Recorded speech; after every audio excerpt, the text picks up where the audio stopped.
59-я армия Волховского фронта прорвала главную полосу обороны противника, полностью сняли блокаду Ленинграда. День 27 января 1944 года навсегда вошел в славную историю города на Неве. В этот день право салютовать от имени Родины столица предоставила Ленинграду. Вся наша необъятная страна слушала раскаты победных артиллерийских залпов с берегов Невы. 27 января в России отмечают день полного снятия блокады Ленинграда. Началась она 8 сентября 1941 года и закончилась 27 января 1944. Полных 872 дня. Мы гуляли на улице в 1941 году, в августе месяце, и на берегу Невы. И к нам, смотрю, идут какие-то два человека, типа как в зеленой военной форме. Откуда мы знали тогда в зеленой форме? Стали спрашивать, мы испугались и убежали. Прибежали домой, и я матери говорю: мама, а какие это, говорю, чужие люди на берегу Невы нам навстречу попались, мы испугались, убежали. Она в окно посмотрела и говорит: это немцы. Как только началась блокада Ленинграда, в городе начали заканчиваться запасы топлива и воды. Прекратилась подача света и тепла. Начался голод. В день рабочим выдавали 250 грамм хлеба, остальному населению 125 грамм. Город подвергался постоянным бомбежкам. За время блокады на него было сброшено свыше 100 тысяч бомб.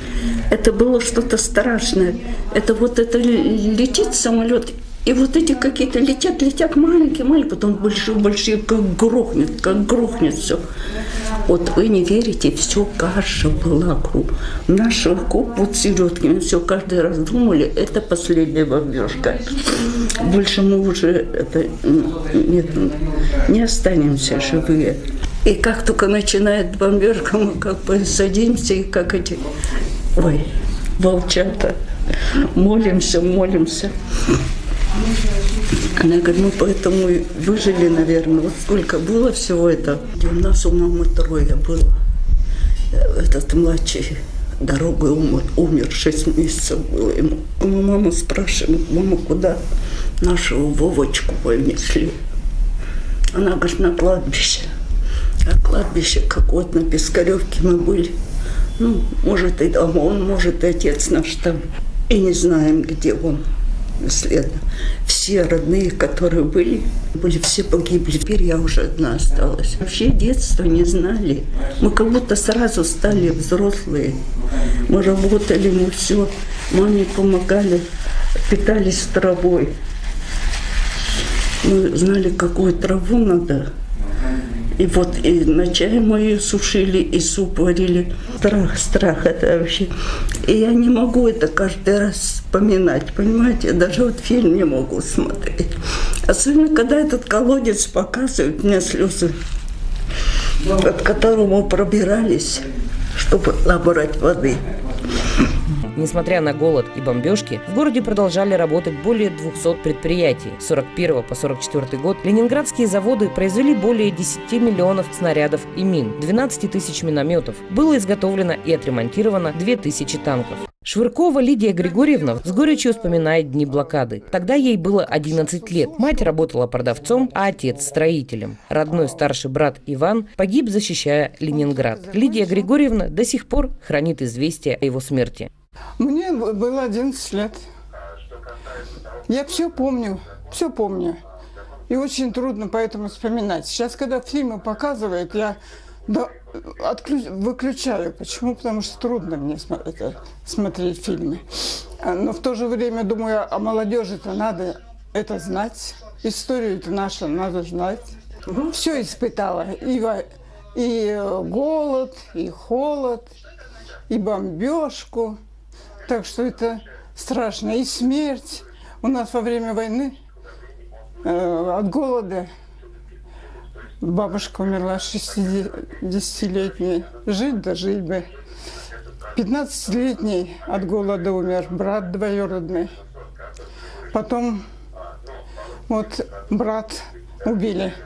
Снятая блокада Ленинграда была 27 января в ходе Ленинградско-Новгородской операции. За 872 дня блокады в Ленинграде оставалось не более 800 тысяч жителей из 3 миллионов, проживающих в городе и пригороде до сентября 1941 года.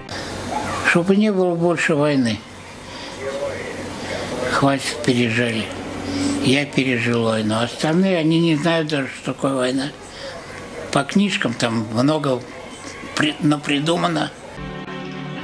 Всех ветеранов, жителей и тружеников блокадного Ленинграда, переживших эти страшные события, поздравляем с знаменательным днем, который стал частью великой истории. Пусть благодаря вам память о подвиге ленинградцев сохранится в сердцах все новых и новых поколений. Крепкого вам здоровья, благополучия, мира и счастья вам на долгие годы.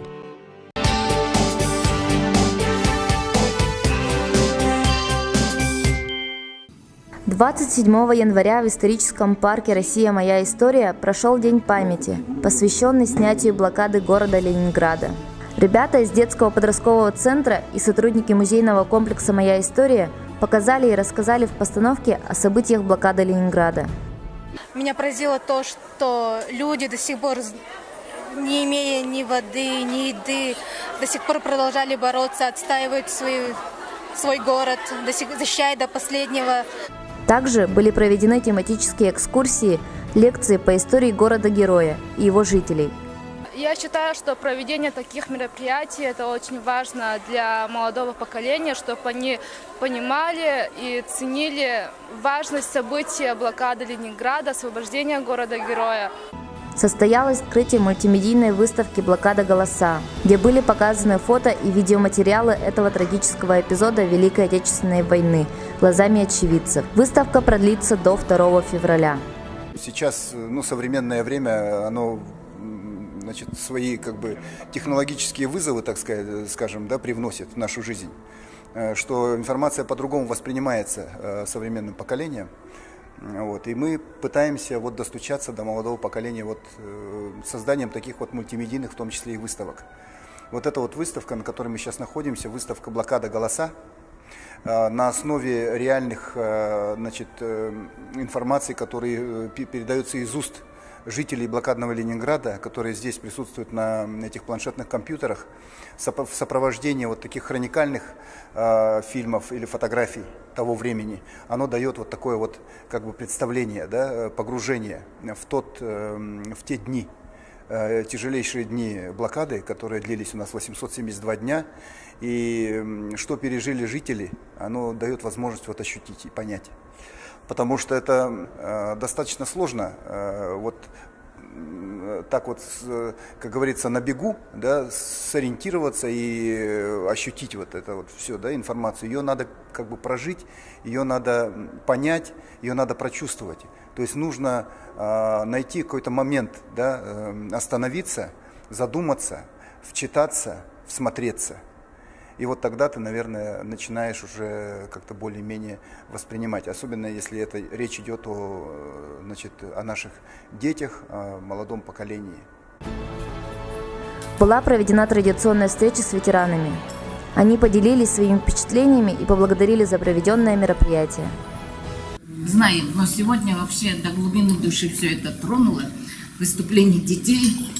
Самая главная наша задача для того, чтобы молодое поколение пропустило через себя эту информацию историческую и ощутило то, через какие тяготы, лишения и победы прошла наша страна для того, чтобы она сегодня была такой, какая есть.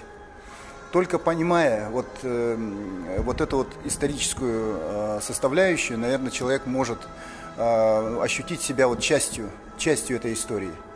И ощутив уже себя частью истории, может вносить достойный вклад в дальнейшее развитие своей страны. Исторический парк «Россия. Моя история» открыт для всех желающих. Приглашаем вас в наши постоянные экспозиции Рюриковичи Романовы, первая и вторая половина 20 века, а также работает выставка «Блокада. Голоса». Исторический парк «Россия. Моя история». Самый масштабный мультимедийный проект в мире ждет вас в Якутске по адресу улица Уткина, дом 5. Подробности myhistorypark.ru.